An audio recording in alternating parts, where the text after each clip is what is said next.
Hello, and welcome back to My Life in Film. Today we're at 1996, and we're going to continue with a top 10.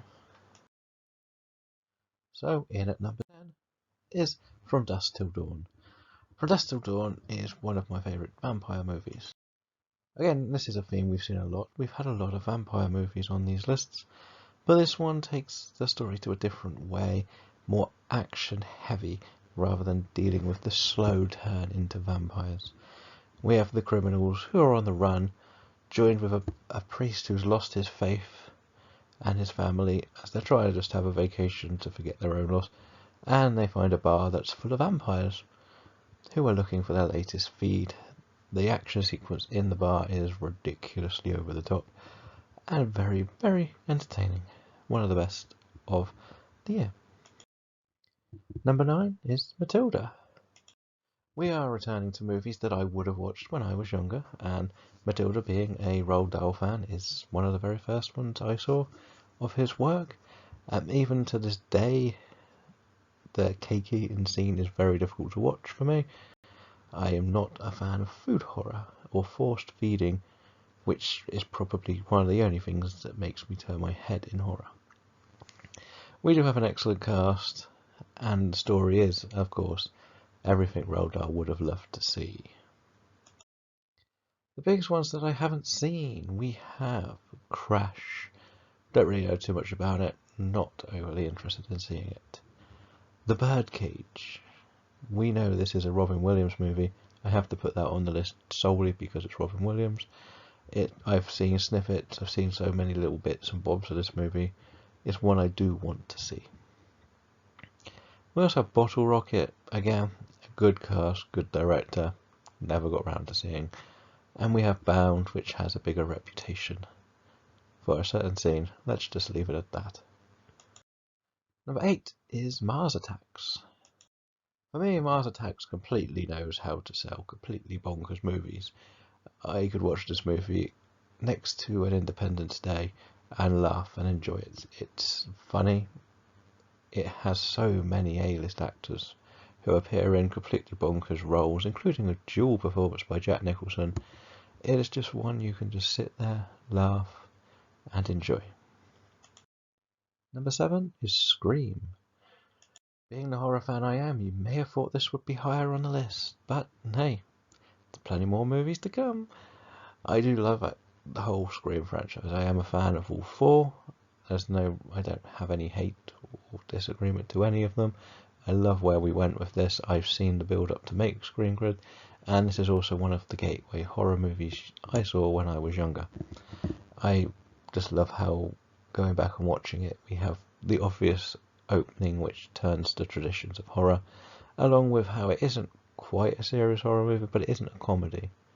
I like that a lot in this movie.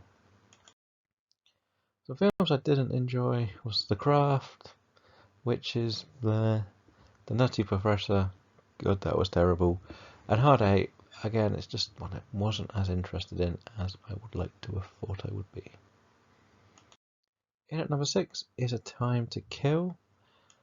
One of my favourite genres, as we mentioned before with A Few Good Men, is the courtroom movies. And this one has one of the most complicated cases of a black man whose daughter is raped and left for dead, who decides to kill the men who did it in front of everyone and gets taken to court. Obviously, he's going to face trial for murder, and we have a lawyer trying to defend him for doing what any father would have done against the guy who just wants to put him in jail. It is very intense, has some very interesting subject matter, as well as dealing with like the race wars and everything. So another exceptional cast with McConaughey, Sandra Bullock, Samuel Jackson, Donald Sutherland, Kiefer Sutherland's even in it. So again, one you could watch if you love a good courtroom drama. Number 5 is Mission Impossible. Let's face it, Mission Impossible is a franchise that has gone from strength to strength, apart from the middle one of two. But again, when we've had James Bond dominating the spy era for years, seeing something fresh on the big screen, I know it is an adaptation of a small screen show, and working so well, This was just something new, fresh. We knew we were going to get twists. The gadgets and material used are very clever. Again, another amazing cast. Tom Cruise proving once again he could sell a movie. We just want to keep going with this franchise. So, Mission Impossible. Number 4 is The Frighteners. I mentioned that horror is a fan of me. There we go again. Michael J. Fox stars as a fake paranormal investigator who has ghost friends who basically cons people into pretending that he's solving poltergeists. Only he stumbles across a serial killer poltergeist who is killing people, and he wonders why and how, and has to try and stop him before it is too late, because it happened to be the same spirit he saw over his wife when she was murdered, even though the town believes he did it. It is Peter Jackson. Again, big factor here.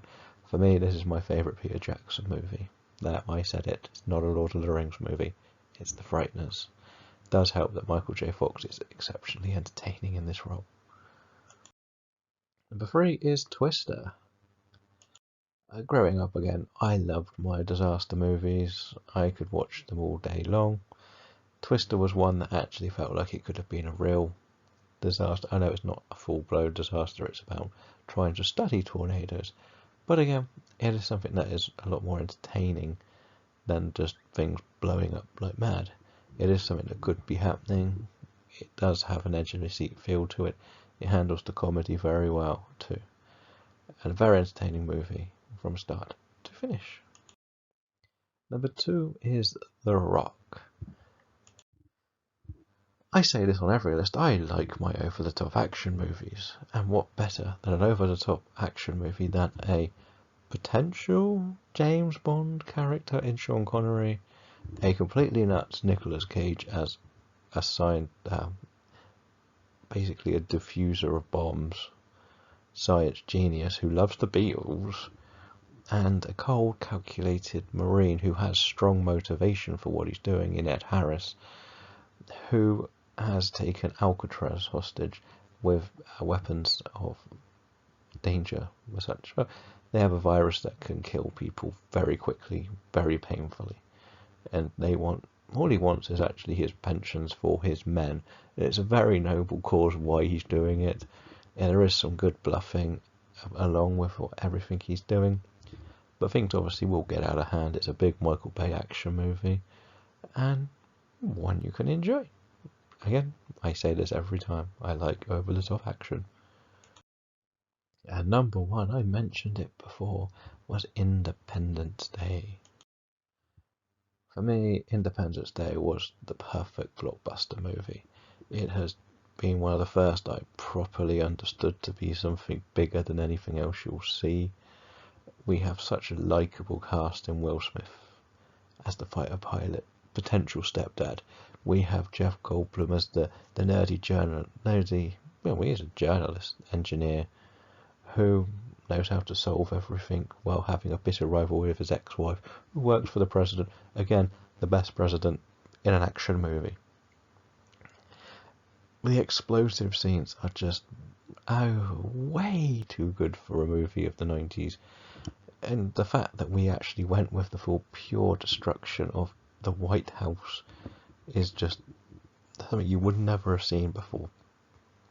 For me, it is still one of the greatest sci-fi action movies of all time, but we won't talk about the sequel. So what are your favourite movies from 1996? Let me know in the comments below, and let me know which other ones you would like to know what I have thoughts about from 1996. I'm sure there's going to be a few missed, because soon we're going to have to start ditching 10 for more, because there's just too many movies I enjoy. I would like to thank you all for watching, and I'll say until next time, keep guessing what will be in 1997. Goodbye.